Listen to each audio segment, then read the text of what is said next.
Ladies and gentlemen, the other night I went to a vigil and it moved me very deeply. In the words of John 13:35, love one another as I have loved you, and you must love one another. So if you can, will you join me for a few seconds of silence for the memory of Austin Metcalf?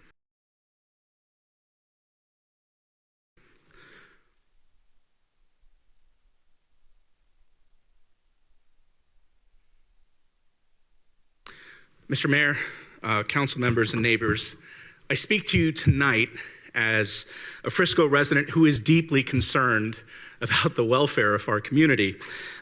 Many friends and neighbors have watched as their 401ks and retirements plummeted by almost 25% over the last couple days. Mortgage delinquencies have gone up by almost 16%. Most people can't even pay their rent. And many people, including the Uber driver who drove me here, is working 2-3 jobs just to make ends meet. And yet, in this climate, the city council is asking for people to approve a bond which basically helps to fund over 50% of a performing arts center, which is going to cost us $380 million. And that number's in your slides. And if we do end up not raising the sales tax, the city, the taxpayers, are beholden to paying the remainder of those funds by issuing bonds to pay for them, which could theoretically put homeowners at risk. And even the Dallas Morning News is somewhat skeptical of this. They've called this, they've said they're deeply skeptical. It's a huge commitment, and they flat out said they can't recommend this measure, and they're calling it a vanity project. Not my words, theirs. And this isn't just outsiders. Brian Livingston, he said that he doesn't want to appear that he's even remotely supporting this. And even Mayor Jeff Cheney, speaking about the Frisco ISD's Performing Arts Center, they said it's going to be an incredible asset for the community. And that $43 million, which is funded from a 2018 bond, is going to be incredible. Why are we rushing to build another one, Mr. Mayor? And then on top of that, it's partnering with Prosper ISD. It's not even going to benefit our Frisco students. So let's remember a little bit of history. This isn't Frisco's first venture with a bond or a performing arts center. Years ago, there was the ill-fated Arts Center of Collin County, and more than $8 million was spent to try to fund that, and it was met with severe backlash. So what I'm asking is this: why are we going to spend $160 million when we're duplicating efforts? McKinney's building one for $300 million. That's backed by Troy Aikman. Former Mayor Masso recalled, George Purefoy is an attack dog who's going to protect Frisco if projects might harm this city. And guess what? He's attacking this project. His stark warnings, not just from him, Will Soul, Shauna Soul, Jared Patterson, many leaders in the community.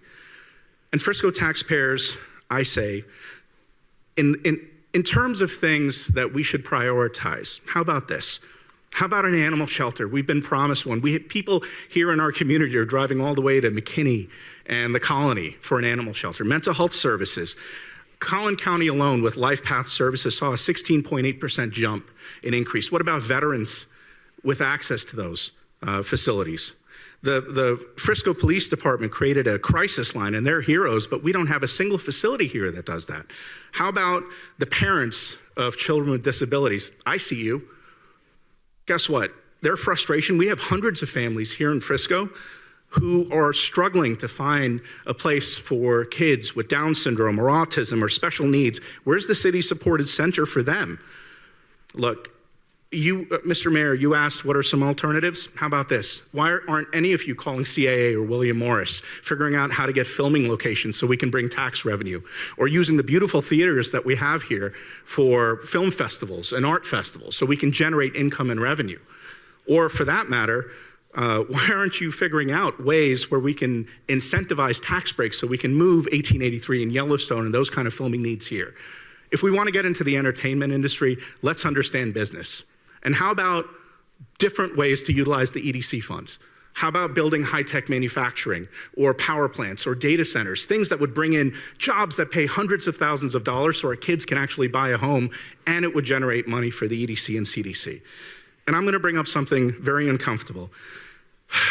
Are there development deals and personal contracts and operational partnerships that you all will be enjoying as a result of this? And if so, will you make a commitment now that if you leave office, that you will not do that. The public deserves to know.